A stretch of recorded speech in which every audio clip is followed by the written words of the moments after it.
అయ్యా జగన్ రెడ్డి, నువ్వు ముఖ్యమంత్రి అయిన తర్వాత ప్రభుత్వ ఆస్తులన్నీ తాకట్టు పెట్టేసావు ఈ 5 సంవత్సరాల్లో. ఆఖరికి పురాతన కట్టడాలు కూడా, అంటే 100 సంవత్సరాల క్రితం, 150 సంవత్సరాల క్రితం కట్టిన ఆస్తులు కూడా నువ్వు ఇప్పుడు అమ్మేస్తున్నావు. అంటే నువ్వు ఏ స్థాయి పరిపాలన చేస్తున్నావు జగన్ రెడ్డి?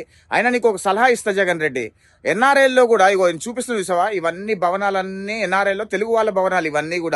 ఇవన్నీ కూడా నీకు లిస్టు పంపిస్తా. ఇవి కూడా తాకట్టు పెట్టేసే జగన్ రెడ్డి. అప్పుడు ఇంకెక్కువ డబ్బులు వస్తాయి జగన్ రెడ్డి నీకు.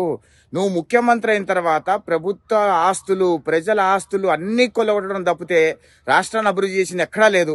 ఇవన్నీ ఎందుకు లేదు జగన్ రెడ్డి? ఎన్ఆర్ఐ వాళ్ళ ఆస్తులు లిస్టు పంపిస్తా, అవి కూడా తాకట్టు పెట్టేసే పని అయిపోతుంది. నువ్వు ఇంకొకసారి పొరపాటున 2024 ముఖ్యమంత్రి అయితే గనక రాష్ట్ర ప్రజల ఆస్తులు, రాష్ట్ర ప్రజల మానాలు, ఇంట్లో ఉన్న ఆడవాళ్ళ మెడలో మంగళసూత్రాలు ఇవి కూడా అమ్మేసుకుంటావు జగన్ రెడ్డి. అందుకని ఈ లిస్టు, ఈ ఇల్లులున్నాయి చూసావా, ఒక్కొక్కటి దగ్గర $3 మిలియన్ ఇల్లు జగన్ రెడ్డి. ఇది కనీసం తాకట్టు పెట్టుకుంటే $1.5 మిలియన్, $2 మిలియన్ వస్తాయి. ఇవన్నీ కూడా ఈ లిస్టు పంపిస్తా. ఈ లిస్టు కూడా తాకట్టు పెట్టేసుకో జగన్ రెడ్డి. ఇంకా నీకు నిద్ర పడుతుందేమో.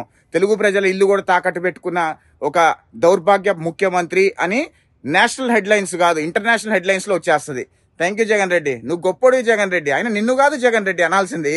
నువ్వు ఒక నేరస్తుడు అని తెలిసిన, ఒక ఆర్థిక నేరగాడవని తెలిసిన, 16 నెలలు జైల్లో చెప్పకూడదు తినొచ్చినావని తెలిసిన, ప్రజల సొమ్ము కొల్లగొట్టావని తెలిసిన, రాష్ట్ర ప్రజలు నువ్వు చెప్పిన నా మాటలన్నీ నమ్మి మోసపోయి ఓటేశారు, వాళ్ళకి సెల్యూట్ చెప్పాలి.